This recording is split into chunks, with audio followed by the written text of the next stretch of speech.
City India news Telugu. Erravalli నివాసంలో తన్ను కలిసేందుకు మహబూబ్ నగర్, మేడ్చల్, నల్గొండ జిల్లాల నుంచి వచ్చిన కార్యకర్తలు, నాయకులతో కేసీఆర్ సమావేశమయ్యారు.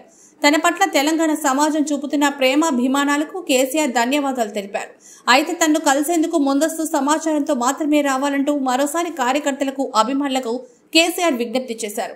ఈ సందర్భంగా కేసీఆర్ మాట్లాడుతూ, నన్ను కలవడానికి పిలిచినోళ్లు, పిలవనోళ్లు వేల మంది వస్తున్నారు. రోజు మీ అభిమానానికి థ్యాంక్స్. అయితే అంతమందికి 5-6 గంటల పాటు నిలబడి ఫోటోలు దిగాలంటే కాలరిగినా నాకు ఇబ్బంది అవుతుంది. ఒక మనిషి వేల మందితో నిలబడి ఫోటోలు దిగితే ఎంత కష్టమో మీరే చెప్పండి. అందుకే సందర్శకులను ముందస్తు సమాచారం మేరకు మాత్రమే ఆహ్వానించాలనుకుంటున్నామని ఆయన అన్నారు. నేను 100% నాకున్న అనుభవంతో చెప్తా ఉన్నా. మనం ఏం పెద్ద గొడవలు బట్టి కొట్టేది లేదు, గడపలు బట్టి తవ్వేది లేదు. పార్టీని పెట్టుకొని ఉంటే చాలు, టార్చ్ లైట్లు పెట్టుకొని ఉరికెత్తారు మళ్ళీ మన దగ్గరికి. ఎక్కడికి పోతారా నాయన అని చెప్పి ఆటోమేటిక్గా జరుగుతుంది. ఇవాళ రేపు ప్రజలు మునుపటి లెక్క గొర్రెల లెక్క లేరు. వీళ్ళన్నీ తీసేస్తున్నారు. యాదవుల గొర్రెలు తీసేస్తున్నారు. వాళ్ళు డిపాజిట్ కట్టలు డబ్బులు వాపసిస్తున్నారు. చేప పిల్లలు బంద్ పెట్టిండ్రు. ఫీజు రియంబర్స్మెంట్ బంద్ పెట్టిండ్రు. ఎన్ని రోజులు ఒప్పుకోబడతారు ప్రజలు?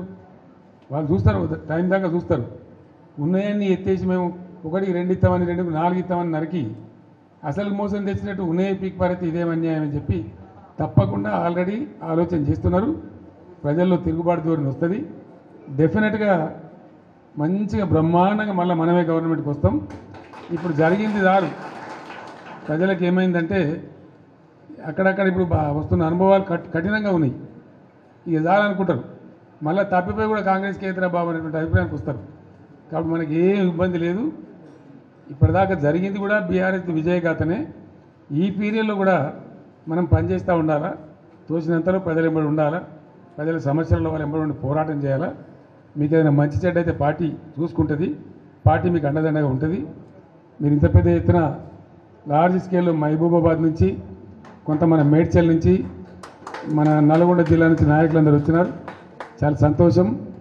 ఇక ముందు ఏం చేస్తామంటే వారానికి 1-2 నియోజకవర్గాలు పిలుద్దామనుకుంటున్నాం.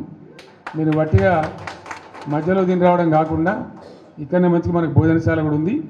మీకు ముందే వస్తే చెప్పి వస్తే ఏమైందంటే 1000 మంది వచ్చిన బాధ లేకుండా ఇక్కడ మంచిగా భోజనాలు ఏర్పాటు చేస్తాం.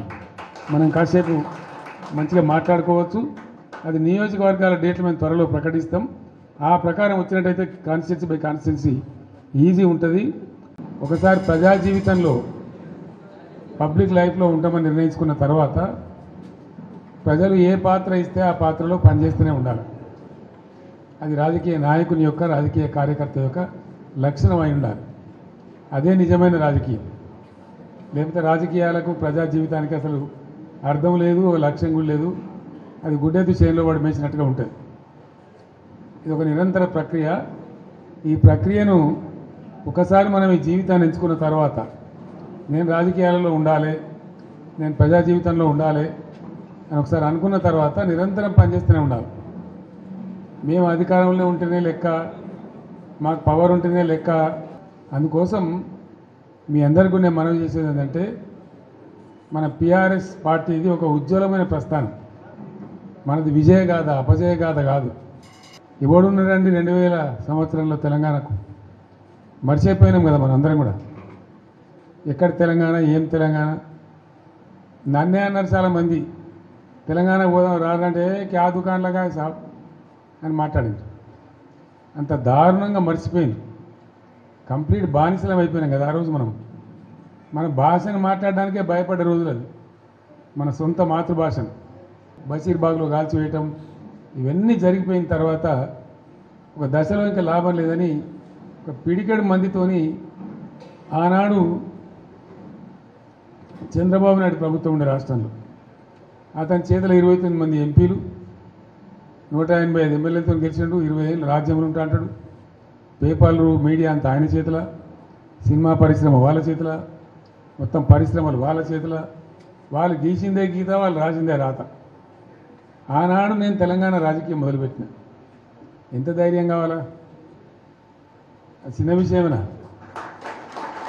ఆ రోజు మొదలుపెట్టి కొట్లాడితే అద్భుతమైన విజయాన్ని సాధించి మనం తెలంగాణ సాధించుకున్నాం. తదనంతరం 10 years కూడా ఉజ్వలమైన పరిపాలన చేసినాం. మనం ఏ ఒక్కరిని వదిలిపెట్టలే.